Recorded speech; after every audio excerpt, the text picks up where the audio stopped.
Hindenburg की report पर छत्तीसगढ़ कांग्रेस धरना प्रदर्शन कर रही है। आज प्रदेश कांग्रेस ने रायपुर में ईडी दफ्तर के बाहर प्रदर्शन किया। इस दौरान कार्यकर्ताओं ने भूपेश बघेल को कंधों पर उठा लिया और आगे बढ़ते रहे।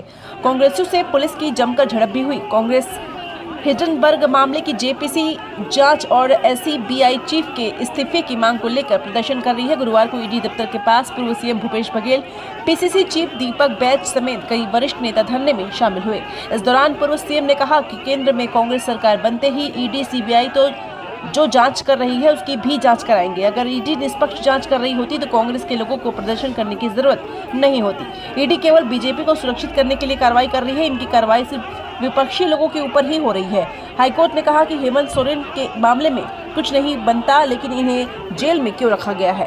कांग्रेस कमेटी के नेतृत्व में, सीएलपी लीडर के नेतृत्व में हम सब ईडी कार्यालय घेराव करने निकले हैं और मुख्य रूप से बात यही है, ईडी द्वेषपूर्ण कार्रवाई कर रही है। किसी के इशारे पर भारतीय जनता पार्टी के हितों को ध्यान में रखते हुए सारी कार्रवाइयां पूरे देश भर में की जा रही है और जो नेता जिन पे आरोप लगे हैं वो भारतीय जनता पार्टी की दामन थाम ले तो फिर सारी कार्रवाइयां बंद हो जाती है। क्यों उस पर कार्रवाई क्यों नहीं हो रही है? इसका मतलब ये है कि आप फर्जी केस बना बना के सब लोगों को परेशान कर रहे हैं, सही कार्रवाई नहीं हो रही है।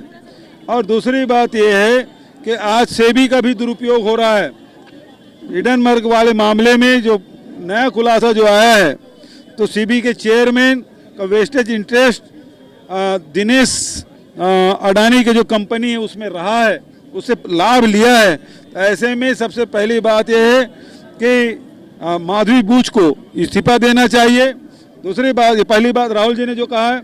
दूसरी बात यह है, यदि निवेशकों के 30 करोड़ निवेशक के पैसे डूबते हैं तो फिर इसकी भरपाई क्या मोदी जी करेंगे, क्या अडानी करेंगे, कि या माधवी बूच करेगी?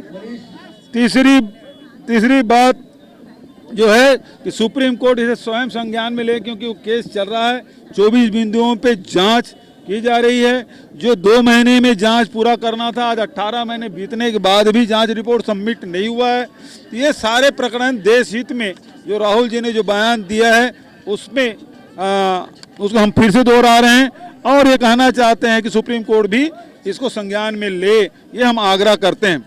तीसरी बात ये है कि अडानी को सब कुछ सौंप रहे हैं, चाहे वो एयरपोर्ट हो, पोर्ट हो, चाहे वो सीमेंट प्लांट हो, चाहे वो कोयला खदान हो, चाहे लोहा खदान हो, वो सबको उसे सौंप रहे हैं।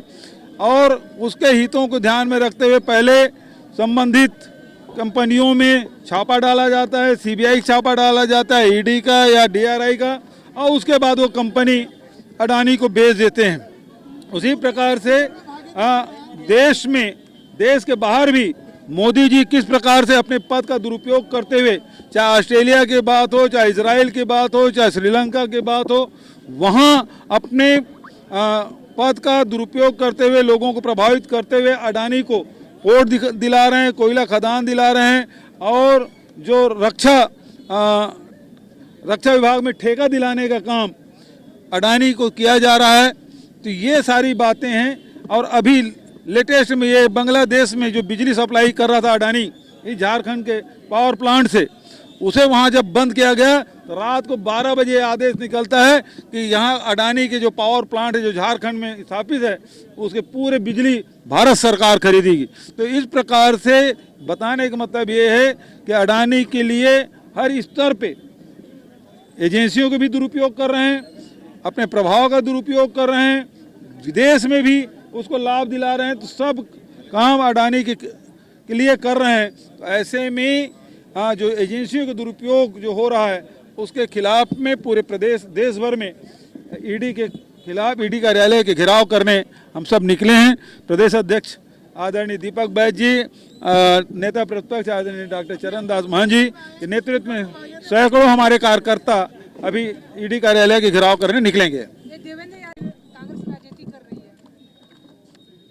उसके पास कोई प्रमाण है भारतीय जनता पार्टी के पास, तो सबके पास बताए, जितने धारा लगाए हैं एक एक के बारे में खुलासा करें कि उन्होंने ऐसा कौन सा कार्य कारित किया है जिसके कारण से गिरफ्तारी की गई है। डराने का काम किया जा रहा है और हम डरने वाले नहीं हैं।